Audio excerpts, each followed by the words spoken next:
All right, welcome back to the program. In case you're just joining us, it's Moneyline with Nancy segment on COVID-19 Watch, where we keep you up to the minute with the economics of the pandemic. Johnson Chukwu, the Chief Executive Officer of Cowry Asset Management, is with me, joining me from Lagos. Let's advance the discussion.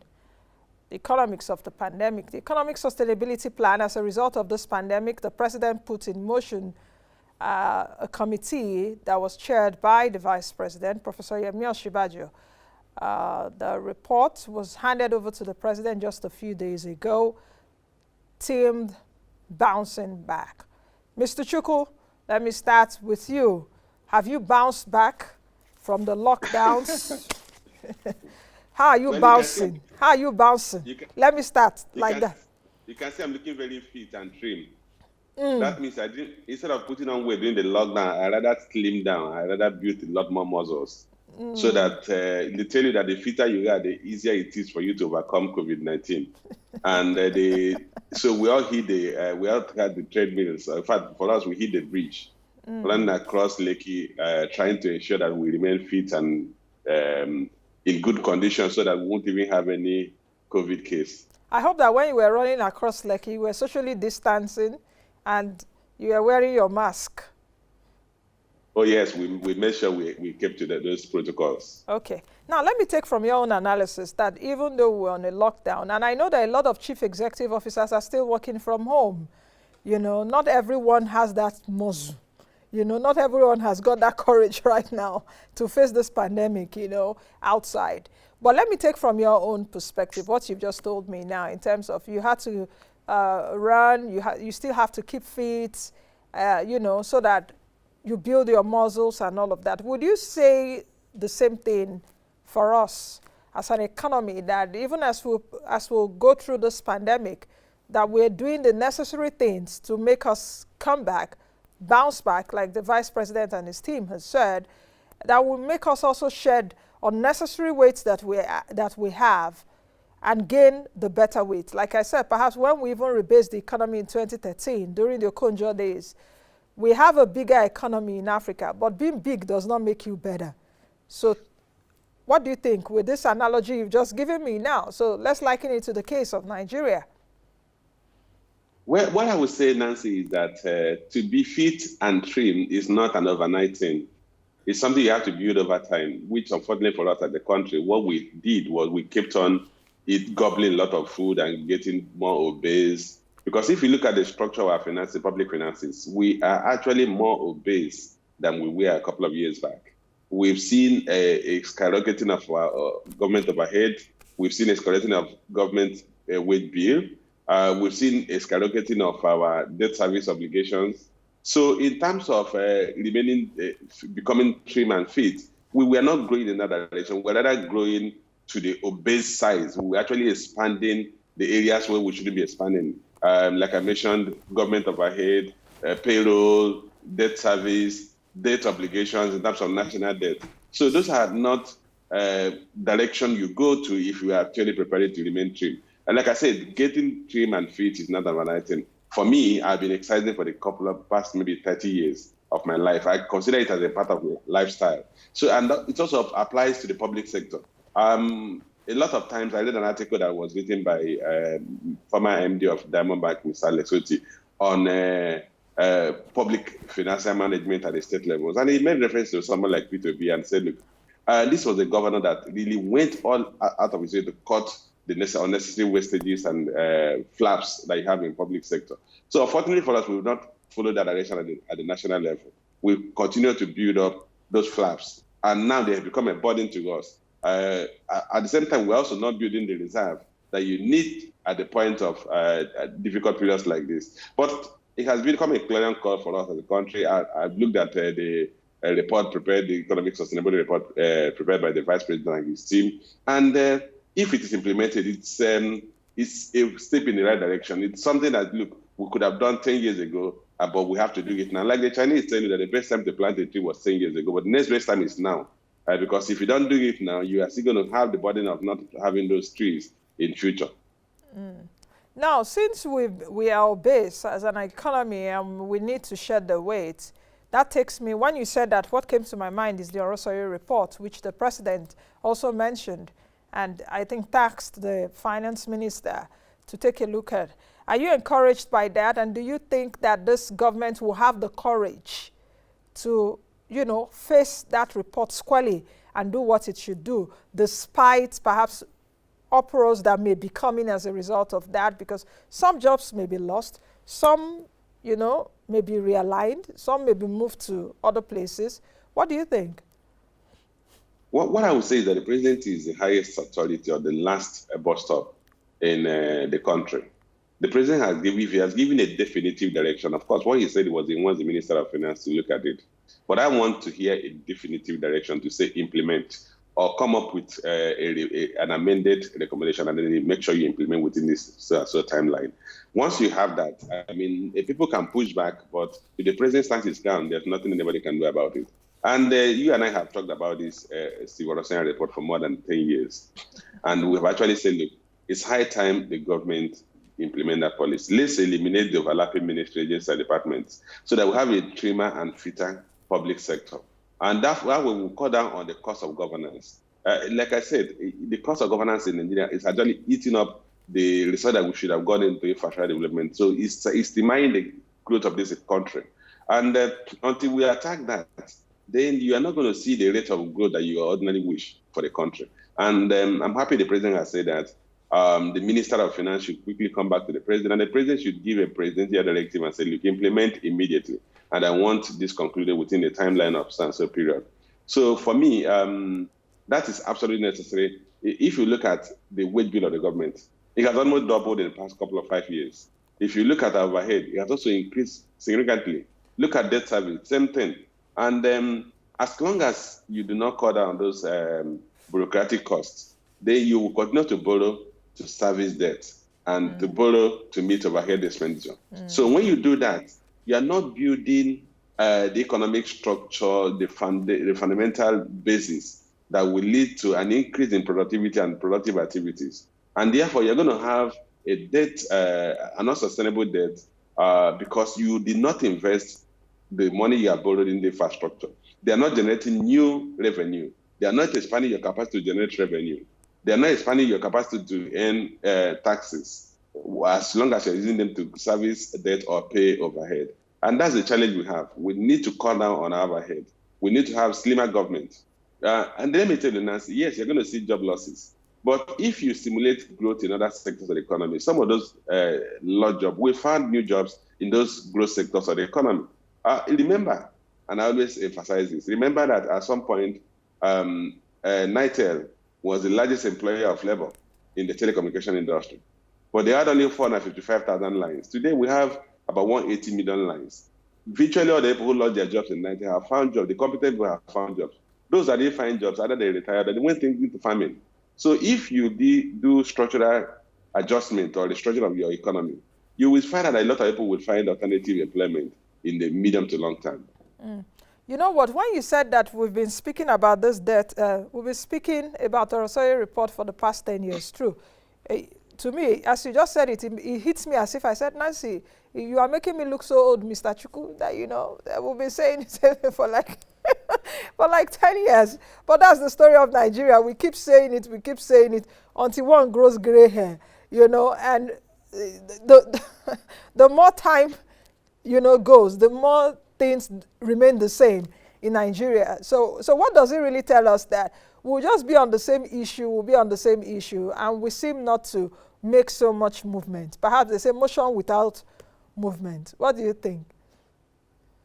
Well, and that will take me to, your question will take me to the 3 pillars of the economic sustainability report, which they say the 3rd pillar is implementation, because obviously they knew that the greatest bane of Nigerian public service is failure to implement.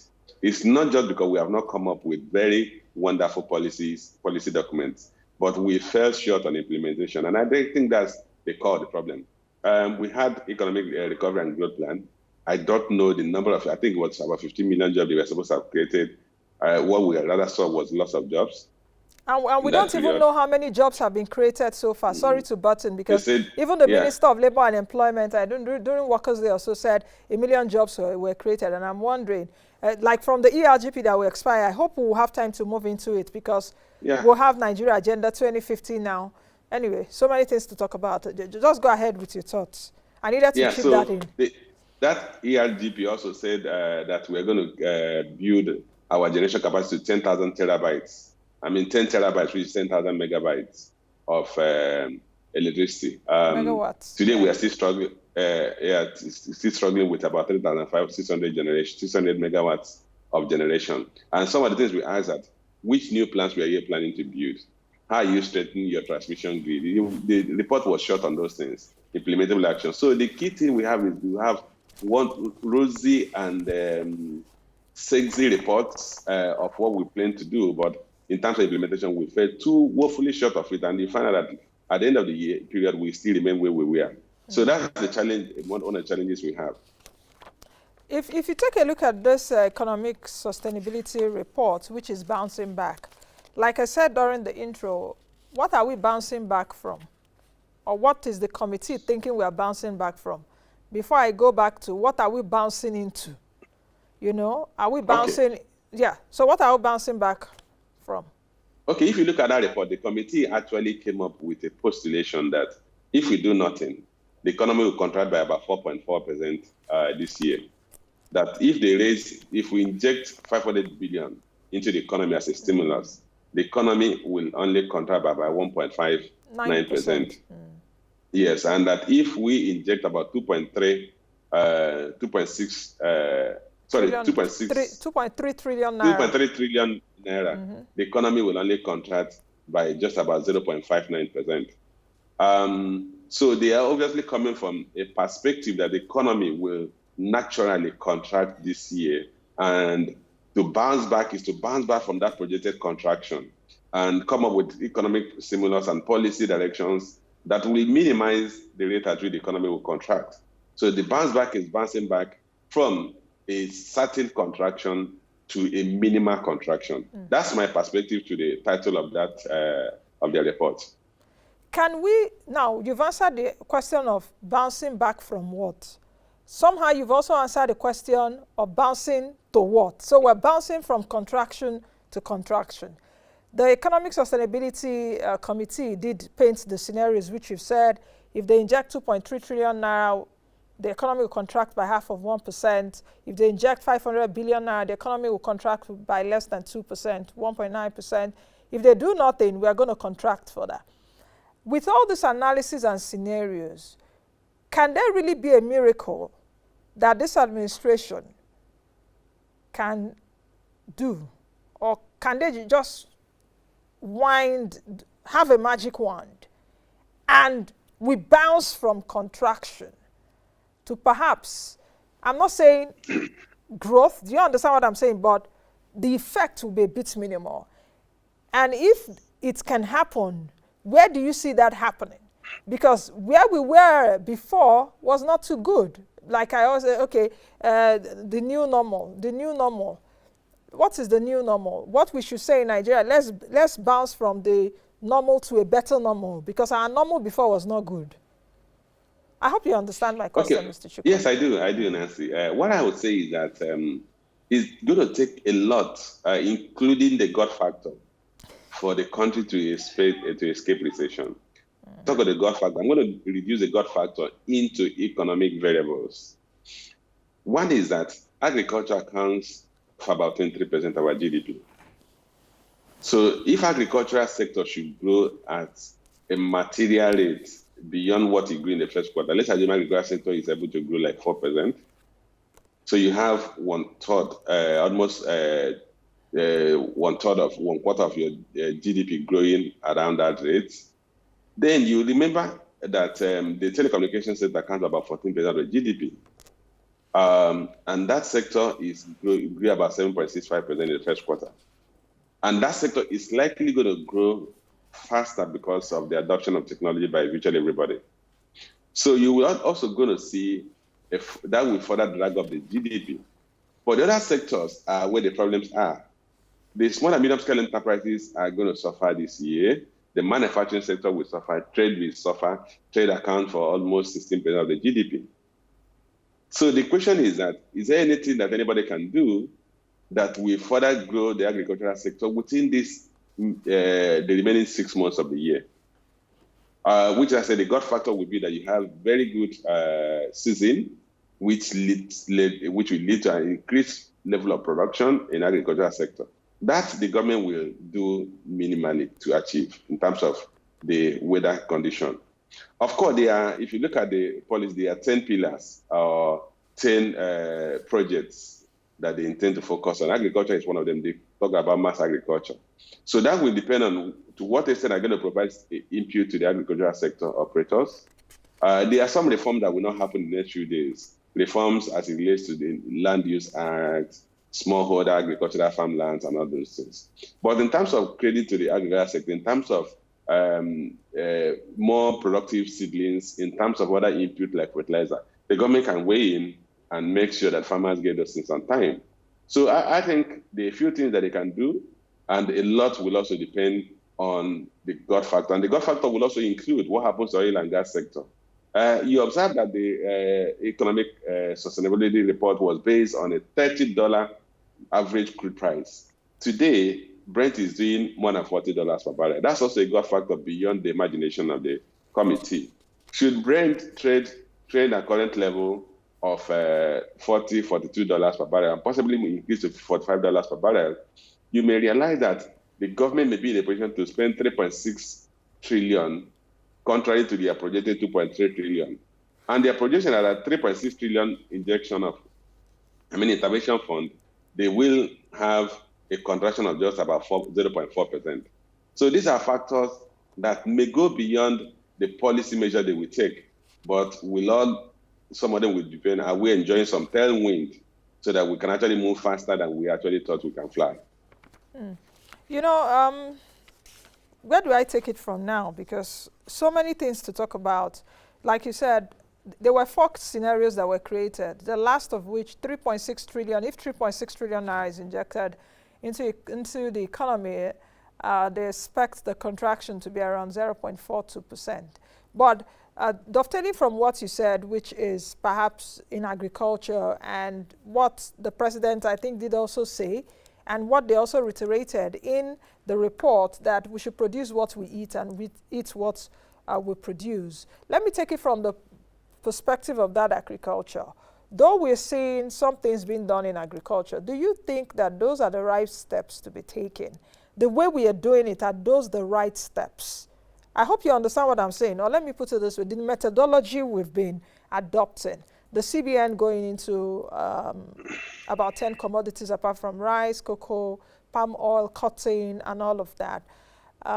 Is it really right? Will it take us to the promised land? I hope you understand what I'm trying to say in terms of perhaps governments so much in that agriculture with private people, but how do we de-risk the Mr. Chukwu, you understand me? Just take it from there. I'm trying to explain myself. When did you become a mind reader that you know I understand you? I'm hoping you do. Okay, let me put it this way. Anything is better than nothing in the first place. There's a Ministry of Agriculture. There is a Ministry of Bank of Agriculture. Bank of Agriculture seems to have become silent. Some of those interventions we used to have in the past, we are going to the Bank of Agriculture. The Ministry of Agriculture has come up with necessary policy directions. And then sometime in the past, they used the Bank of Agriculture that was funding some of those interventions. Currently, the central bank is virtually intervening in all aspects of the economy. Central bank is intervening in agriculture, in the creative industry, in manufacturing industry, in the pharmaceutical industry, just name it. So that is symptomatic of some failure at the fiscal level in terms of public administration.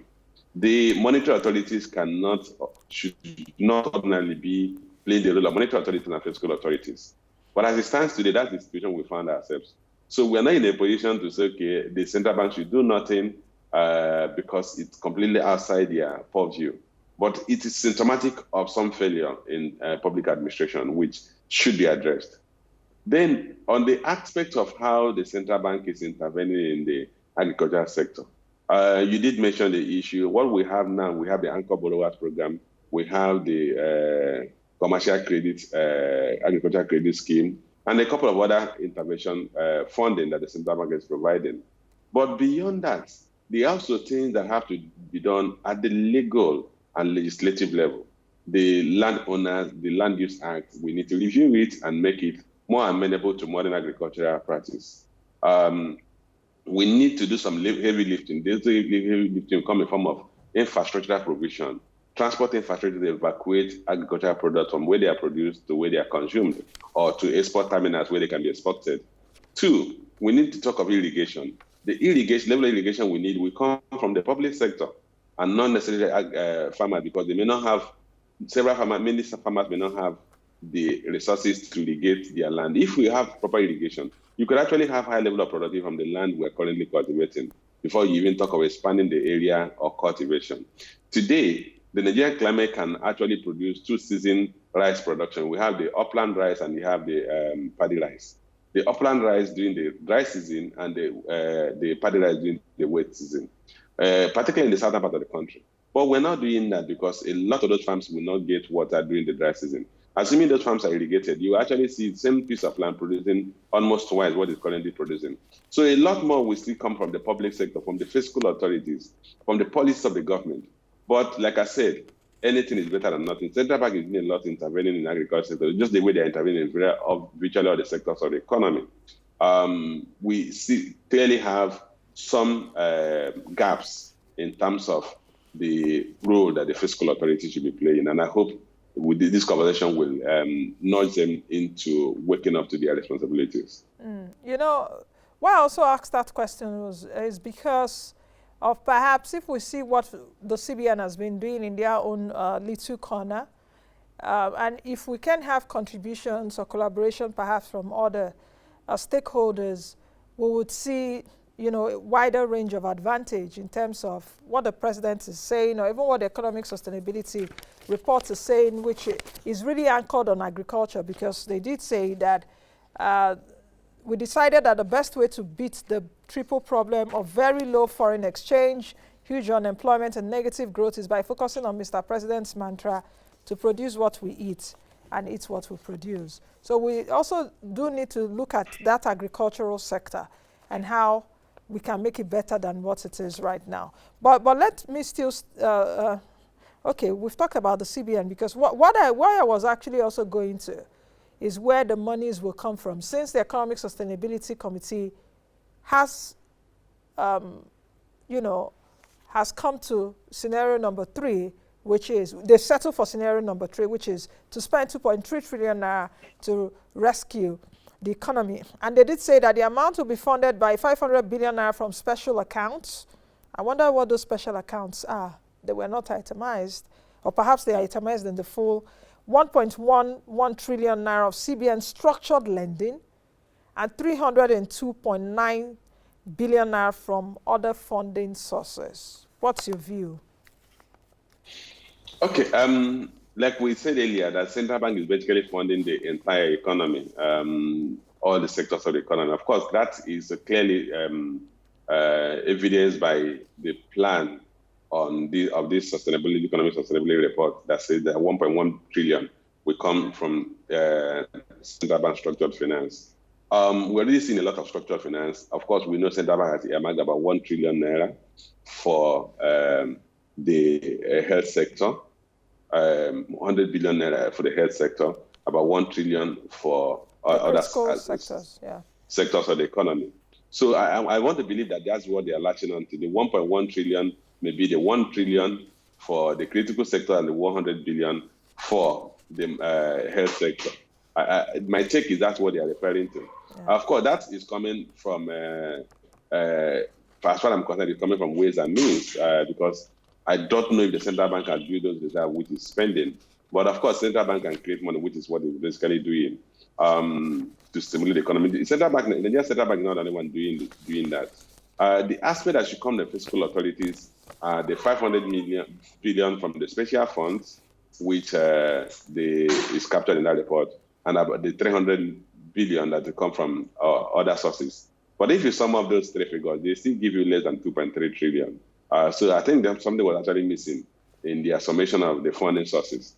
Because if you sum those figures, you're going to have something like 1.9 trillion. So we still have a shortfall of about 400 billion that was not stated and where it come from. If we take a look at what they proposed, key projects proposed, I think they have up to about 10 of them. Yes, 10 proposed projects. Let's take them one by one if we can, or let's sectorize them if we can. A mass agricultural program to that's new farmlands, all the cultivation. The aim is to create millions of jobs over a 12-month period. Extensive public works and road construction program. I'm just reading it through so that our viewers can have an idea of what it is. The third is mass housing program.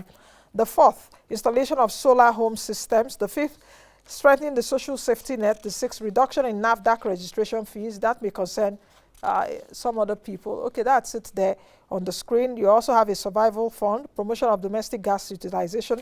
Then the last is digital technology. So, Mr. Chukwu, which of those key projects interest you, and which of those key projects can we begin ASAP that can take us from rescue to recovery? Okay, Nancy, let me say this. The agricultural sector I can easily relate with.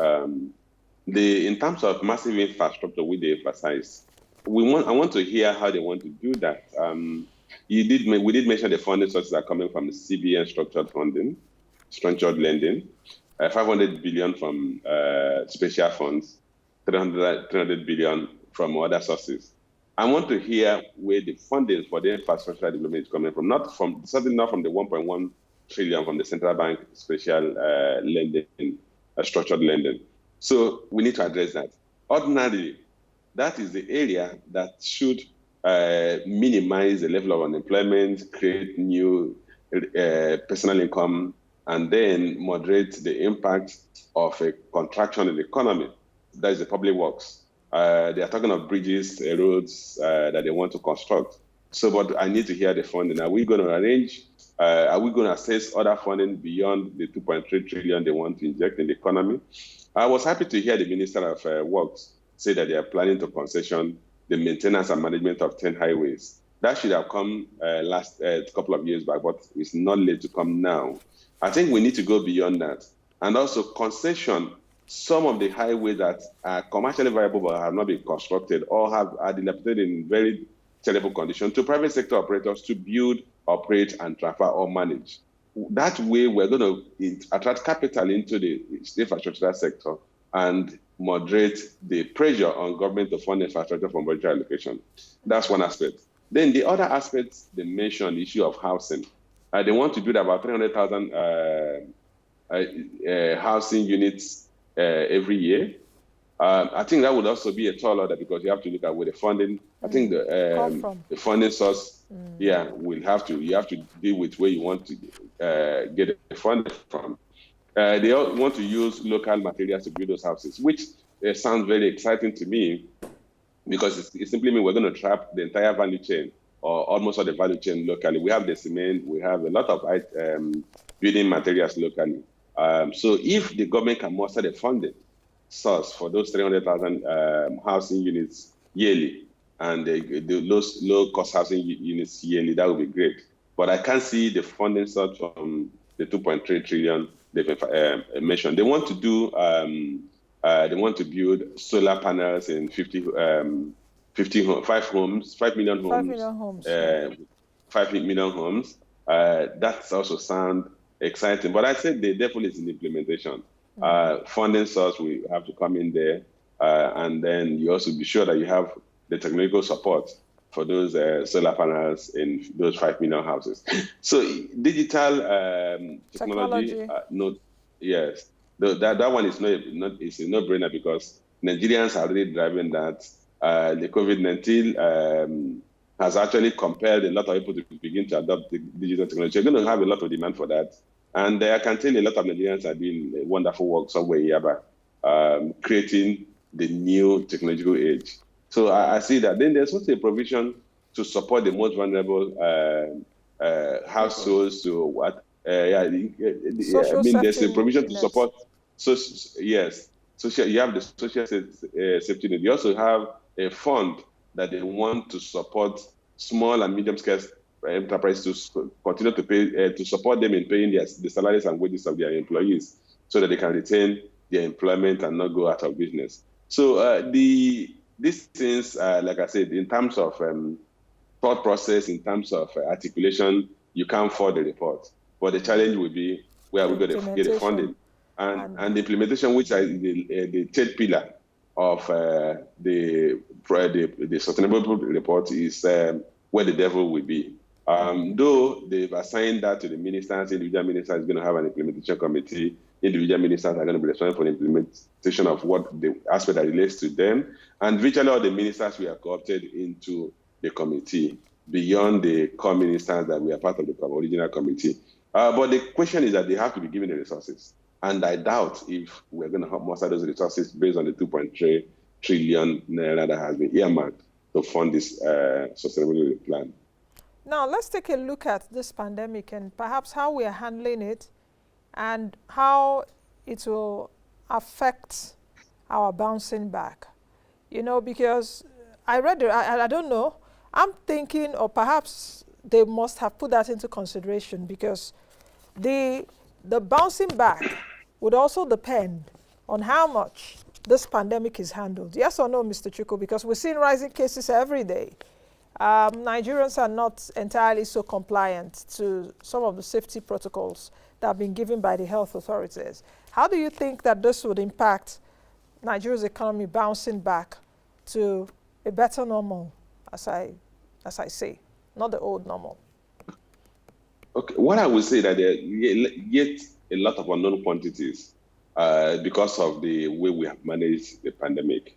And we thought, with due respect to the NCDC, I think we were not very fast in managing this infection. The reason is that the period of lockdown, by the time we came out of the lockdown, we had done less than 50,000 tests. In fact, we were still in the neighborhood of 40,000 tests when we came out of the extended lockdown. So the objective of the lockdown was defeated ab initio. And because we did not do testing and isolation, because it's only when you test and identify those who are infected, you isolate them, and then you take them out away from infecting other people. If you didn't do that, you are going to deal with the community transmission, which is what we're dealing with today. I hear on a daily basis we have the capacity to test 10,000, we have the capacity to do this, but the entire test as of 2 days ago was only 108,000 samples in a country with a population of 200 million at a time when you are dealing with community transmission. I think we have not even scratched the surface. You're going to see a lot more transmission of this virus because the virus is very virulent. The rate at which it affects people is so high, faster than most other viruses we have dealt with in the history of mankind. So because of that, one cannot guess when we will go back to real economic activities. Take, for instance, it was touted that the airlines will resume operation yesterday, 21st of June.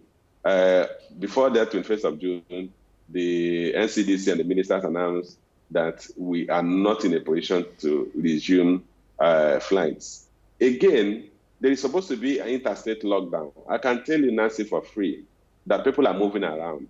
People are traveling to wherever they wanted to travel to within the lockdown. So if you actually, the lockdown was intended to minimize cross-border, cross-state, interstate infection, it has collapsed. It has failed woefully. People are going by road. I'm not even talking of the people who are flying. Of course, you know the case of the musician who went to stage an event in Abuja that flew to Abuja and flew back to Lagos. But even road transport is on a daily basis. People are entering buses to go anywhere they want to go to. So we're not taking the measures that will arrest the rate of transmission.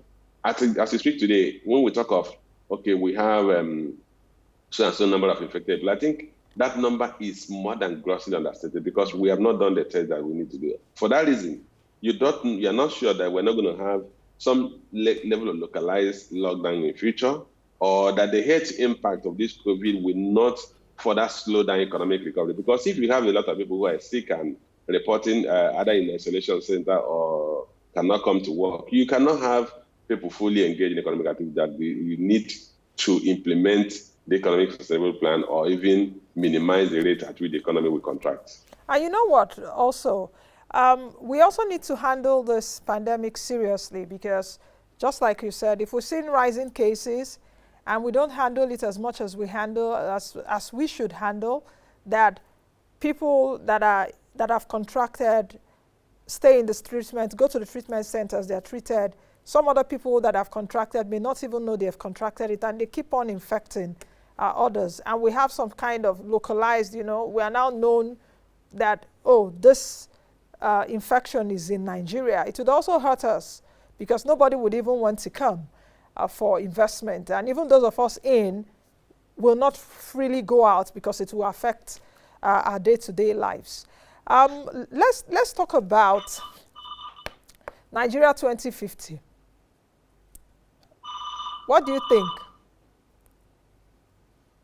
Nigeria 2050, that's the new development agenda, away from Vision 2020. How do you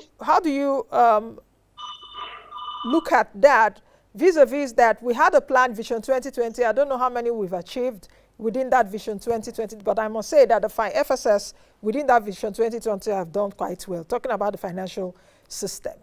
And you also have the ERGP, you have the budget 2021 that would also, take its cue from that development plan, according to the Minister of State for Budget and National Planning, Claire Magba. Nancy, when I spoke earlier, I said the problem we have is it's not that we've had any challenge with our plans. I think I also discussed the ERGP with you when it was initially published. And my take was it was very tall on ambition and very short on implementable action. If we begin to plan for 2050, which is what we are trying to do, that plan must be reduced into milestones. 2050 is some 30 years away from now. What are those milestones? And those milestones will be, what is the level of, in key sectors of the economy, take for the issue of education. What level of literacy do you expect to have in 2030, 2040, and 2050? Are we planning for a 100% literacy level? What division of the curriculum are we going to have? Are we adopting the same educational curriculum? And when are we implementing that?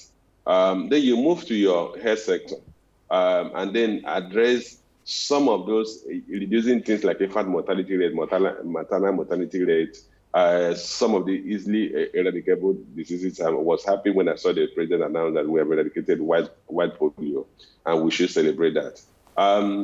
Issues of eliminating mosquito, because you can actually eliminate the issue of malaria or reduce the barest minimum by eradicating mosquito within our environment. What are those environmental factors you need to address to eradicate mosquito?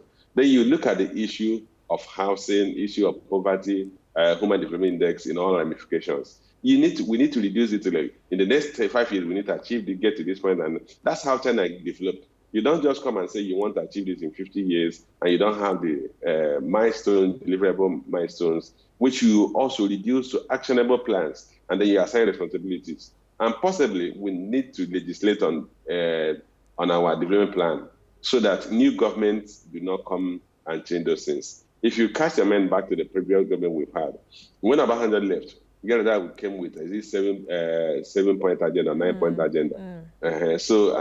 When he transited and Jonathan took over, the plan was reduced to a fewer plan, and then under the Buhari government, we now have the Economic Recovery and Growth Plan, which has just elapsed, and then we are talking another plan for 50 years. There's nothing wrong with planning, but you must plan in such a way that you have to implement it. What has been missing is that ability to implement. That has been our greatest undoing. Should we institutionalize a development plan agenda for the country? For example, like what they have in China, I think there's an Agenda 2050 even in China. And even in Saudi Arabia, even in Saudi Arabia, they have Vision 2030, where they want to rid the economy of fossil fuel dependence. The pandemic is not even helping them now; they are re-strategizing. But that plan is also still in course. One of those plans was getting Saudi Aramco to the market. You understand what I mean? So, is there really a need to institutionalize development agenda for the country, irrespective of whatever government, and if there is, who does that institutionalization? Is this something that all of us as Nigerians should also come together and say what is working for us, what can not work for us, what kind of Nigeria do we want to see in the next 50 to 100 years? Okay, that's what I would say. That's why I made reference that we need to possibly legislate on this and make it a law, and the development plan becomes an instant law that any government has to implement. If they need to make any modification, they go to National Assembly to modify it. And then when we have development plans that we have articulated, we must ensure that we enforce it. I'll give you an instance. Nigeria has what we call compulsory basic education for those compulsory 9 years of basic education for every child, Nigerian child. When you have that, how do you relate with 10.4 million, 13 million out-of-school children? What has been the sanction to those whose children were not sent to school? What did government do to take the burden in case the parents become completely incapable of sending those children to school, to take the burden from them? And ensure that we achieve that universal compulsory basic education for the first 9 years of a child's life. We've not done that. We've started it, is there, but it's not been implemented. Similarly, you have, there is actually a real master plan for the country, which when you saw I don't know whether you've ever seen the picture, it looked so attractive that virtually all the state capitals in the country were connected by standard gauge rail, and the major city will be connected by standard gauge rail. How are we going towards implementing it? What are the milestones we've achieved? Okay. So you have to, the key thing is that we need to reduce this into actionable plans and then further reduce them into implementable deliverables. Okay, Mr. Chukwu, just less than 1 minute for you. And the final question would be that of our debt service being 99% to federal government budgets. You know, I saw something. Government revenue. I saw something. In fact, someone did not believe that, at least in Q1. What do you have to say? Because the government is also trying to obtain external loans of about, I think, $5.5 billion to finance budget deficit. Quickly, what's your take? Okay, Nancy, what I would say is that we know that debt service is not discretionary. It's a fixed cost, fixed operating cost to anybody who borrows. So if your revenue goes down and your debt service, which is fixed, cannot go down, you are going to have the kind of situation we are finding ourselves, which is why some of us have kept emphasizing that, look, the issue we should be focusing on is not debt to GDP ratio, it's debt service to government revenue, particularly independent government revenue. If we do not focus on that, we're going to get to a point where we will be borrowing to service debt. Okay. Thank you very much, Mr. Chukwu, for joining me today. I wish you a great week. Thank you very much. Thank you for having me.